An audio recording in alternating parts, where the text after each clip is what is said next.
দেখাবো 4.2 এর যে ভাগফল আছে প্রথম রাশিকে দ্বিতীয় রাশি দ্বারা ভাগ করো। প্রথম রাশিকে দ্বিতীয় রাশি দ্বারা ভাগ করো। দেখো আমাদের এক নাম্বারটা কি আছে 45 a to the power 4, 9 a square. তাহলে প্রথম রাশি হচ্ছে এটা, দ্বিতীয় রাশি হচ্ছে এটা। তাই আমাদের বলছে প্রথম রাশিকে দ্বিতীয় রাশি দ্বারা ভাগ করো। এক নাম্বার। আমরা যদি সলিউশনটা করি তাহলে প্রথম রাশি হচ্ছে দেখো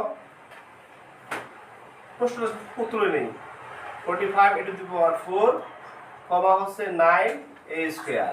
এবার এটা যদি আমরা করি 45 a টু দি পাওয়ার 4 আর এখানে হচ্ছে 9 a স্কয়ার। আমাদের প্রশ্ন ছিল যে প্রথম রাশিকে দ্বিতীয় রাশি দ্বারা ভাগ করো। তাহলে এটা হচ্ছে প্রথম রাশি, এটা হচ্ছে দ্বিতীয় রাশি। দেখো প্রথম রাশিকে দ্বিতীয় রাশি দ্বারা ভাগাকারে লিখবো। লেখার পরে এবার দেখো এখানে আছে 45 আর নিচে আছে 9। তাহলে সংখ্যার কাজটা আগে শেষ করব। এই 9 দিয়ে যদি 45 এর ভাগ করি আমরা জানি 5 9 হচ্ছে 45 আর a স্কয়ার দিয়া a টু দি পাওয়ার 4 কে যদি কাটি আমাদের থাকবে a স্কয়ার। তাহলে আমাদের কত রইল 5a স্কয়ার। এই তো এটা আমাদের এক নাম্বারটা শেষ। ঠিক আছে, এবার দুই নাম্বারটা দেখো। দুই নাম্বারটা কি আছে -24 a to the power 5, 3a square. ঠিক আছে, এটা হচ্ছে আমাদের প্রথম রাশি। এটা কোন রাশি? প্রথম রাশি। আর এটা কি রাশি? দ্বিতীয় রাশি। তাহলে প্রথম রাশিকে আমরা ভাগ করব। প্রথম রাশি থাকবে উপরে a to the power 5 আর এটা হচ্ছে দ্বিতীয় রাশি, ও থাকবে হচ্ছে নিচে। তাহলে আমরা প্রথমে কার কাজ করব? সংখ্যার কাজ। সংখ্যার কাজ করব আর প্রথমে চিহ্নের কাজ করব। কিসের কাজ করব? চিহ্নের। এখানে দেখো আমরা এখানে কাটাকাটি করেছি, এখানে কাটাকাটি না দেখাইলেও হবে। আগে আমরা কি কাজ করব? চিহ্নের কাজ। মাইনাস আর এখানে আছে অদৃশ্য প্লাস, আছে কি না? এখানে অদৃশ্য প্লাস, তাহলে মাইনাস প্লাসে মাইনাস। এবার 3 দিয়ে যদি 24 কে ভাগ করি 3 3 এর মধ্যে একবার যায়, 3 24 এর মধ্যে কয়বার যায়? 8 বার। বুঝতে পেরেছো? আবার এই a স্কয়ার দিয়া a টু দি পাওয়ার 5 কে ভাগ করলে আমাদের কি থাকবে? a cube. তাহলে আমাদের কি হলো 8a কিউব। বুঝতে পেরেছো সবাই?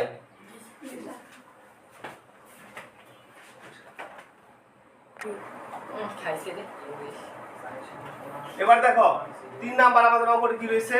3 নাম্বার রয়েছে 30a to the power 4 x cube, -6a square x। এবার দেখো তো এটা হচ্ছে প্রথম রাশি, এটা হচ্ছে আমাদের কি রাশি? প্রথম রাশি। এটা হচ্ছে কি রাশি? দ্বিতীয় রাশি। তাহলে প্রথম রাশি স্যার এটাই।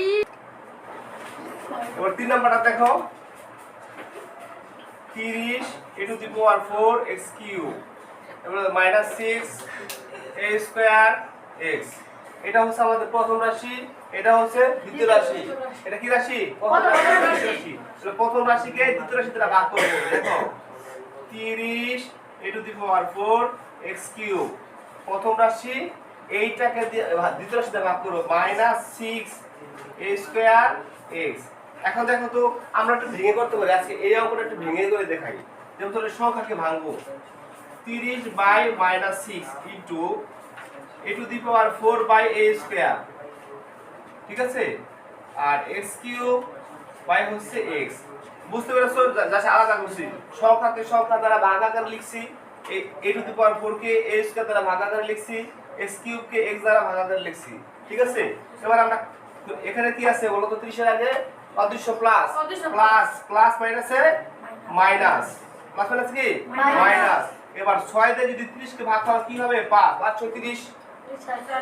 আমরা যদি কাটাকাটি করি কি হবে এখানে দেখো তো 5 6 30। তাহলে সে 5টা আমি একবার এখানে দিয়ে দিচ্ছি ইনটু ইনটু এখানে a স্কয়ার দিয়ে যদি a টু দি পাওয়ার 4 কে ভাগ করো কি থাকবে? উপরে থাকবে a স্কয়ার।